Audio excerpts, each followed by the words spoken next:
Three strange and shocking solved mystery stories. Diving into the chilling world of true crime, let's explore the shocking and gruesome details of three cases that have been solved. These are the kinds of cases that keep you up at night, wondering how someone could be capable of such evil acts. But through the diligent works of investigators, justice has been served, and the perpetrators have been brought to justice. So buckle up and prepare yourself for some of the most disturbing stories you've ever heard. These cases are not for the faint of heart, but they're important to tell, to honor the victims, and to recognize the hard work of law enforcement. Our first story will take us to Spokane, Washington, where a series of events unfolded that left the nation stunned. A shocking verdict has been reached in a case that has remained unsolved for nearly 3 decades. A jury in Spokane, Washington, has convicted a 65-year-old transgender woman, Donna Perry, of the brutal serial killings of 3 women working as prostitutes. And the details of this case will leave you reeling. Perry, who used to be known as Douglas Perry before undergoing gender reassignment surgery in 2000, was found guilty of 3 counts of first-degree murder in the killings of 26-year-old Yolanda Sapp, 34-year-old Nikki Lowe, and 38-year-old Kathy Brisbois. Their naked or partially exposed bodies were found dumped on the banks of the Spokane River. Perry, with her long graying hair falling over her shoulders, displayed no emotion when Judge Michael Price read aloud the guilty verdicts. But what's truly shocking is the prosecution's claim that Perry changed her gender to avoid suspicion in the serial killings. During this month's 2.5-week trial, prosecutors presented evidence that Perry had a violent past and a history of hatred towards women. And when Perry was arrested in connection with the crimes 5 years ago, she claimed that she had transitioned into a female to stop her male persona from being violent. But Perry's shocking defense didn't end there. When asked about the murders, Perry told police that she didn't know if her former male self, Doug, was responsible. And in a truly disturbing twist, a woman who had shared a cell with Perry during a stint in the Oregon prison in 1998 told police that Perry confided in her and that she had killed prostitutes because she couldn't breed and the women had the ability to have children and they were wasting it being pond scum. It's a truly shocking and gruesome case that has finally reached a verdict. Perry will be sentenced on July 24th in Spokane County Superior Court and faces up to 3 life terms. But the haunting details of this case will stay with us for a long time. Number 2. The story of Timothy Cogan's murder is not for the faint of heart. In the fall of 1983, a small town in Georgia was rocked by a brutal and heinous murder that would haunt the community for decades to come.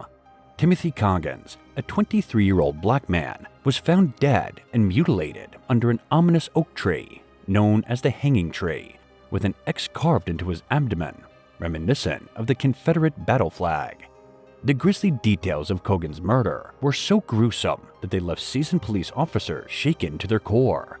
He had been stabbed dozens of times and dragged behind the vehicle, leaving a trail of blood behind him. His killers, who were later identified as 3 white men, then left him for dead beneath the tree. His lungs were punctured and wounds covered his entire body, a testament to his valiant attempts to fight off the savage assault. But the horror didn't end there. Cogan's family was terrorized with death threats and a decapitated dog left in their home, adding to the already unbearable grief and trauma they were experiencing. The police did little to protect them or bring the perpetrators to justice. For years, the case remained unsolved, and the community was left to wonder who could commit such a heinous crime and why. It wasn't until more than 35 years later, long after Cogan's mother had passed away and the family had lost hope of ever seeing justice, that new evidence surfaced and the case was reopened. The discovery of this evidence led to the arrest of 5 individuals, including 2 who were charged with murder. The suspects, who were all white and lived near the scene of the crime, were known for their racist attitudes and views. The trial that followed was like something out of a horror movie, with witnesses recounting stories of the suspects bragging about the murder, using racial slurs and expressing no remorse. The evidence presented at the trial was overwhelming, and the jurors were left with no doubt that the defendants were guilty. The ringleader of the group, Frankie Gebhardt, was convicted on 5 counts of malice murder, felony murder, aggravated battery, aggravated assault, and concealing the death of another. He was sentenced to life plus 30 years in prison, but the sentence couldn't bring back the life that was taken so brutally and senselessly. The horror of Timothy Cogan's murder will never be forgotten, and the community will always bear the scars of this tragic event. But perhaps, with justice finally served, they can start to heal and find some closure in knowing that the perpetrators will be held accountable for their actions. Number 3.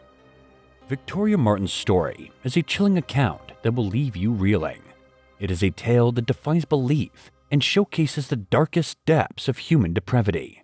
From the beginning, the events leading up to Victoria's murder are as bizarre as they are terrifying. It is a shocking and gruesome tale that will make your blood run cold. Victoria was just 10 years old when she was brutally murdered on her own birthday. The events that followed were like something out of a horror movie. It all started on the evening of August 23, 2016, when Victoria was injected with meth by her own mother, Michelle Martens. Michelle had arranged her boyfriend, Fabian Gonzalez, and his cousin, Jessica Kelly, to come to the apartment and rape her daughter. Michelle watched as they strangled, stabbed, and dismembered her little girl. The details of what happened that night are sketchy, but it is clear that Victoria suffered unimaginable horror at the hands of those who were supposed to protect her. What makes this story even more disturbing is the fact that the Child, Youth, and Family Department, or CYFD, had received 5 calls about Victoria's welfare in the months leading up to her death. All of the calls were made by Michelle herself, but the police did not follow up with the family. Despite the warning signs, Victoria was left in the care of her mother and her mother's depraved associates. The murder of Victoria Martens shocked the city of Albuquerque, but what came to light during the investigation was even more shocking. Surveillance footage showed that Gonzalez and Martens were at another location while Victoria was murdered. It was Kelly who carried Victoria's lifeless body out of the apartment and tried to dispose of it.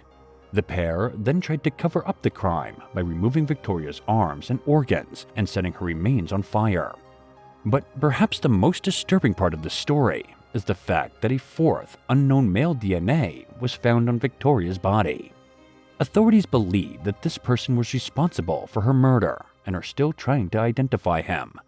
Kelly claims that this man came to the apartment and killed Victoria as revenge for a drug-related matter.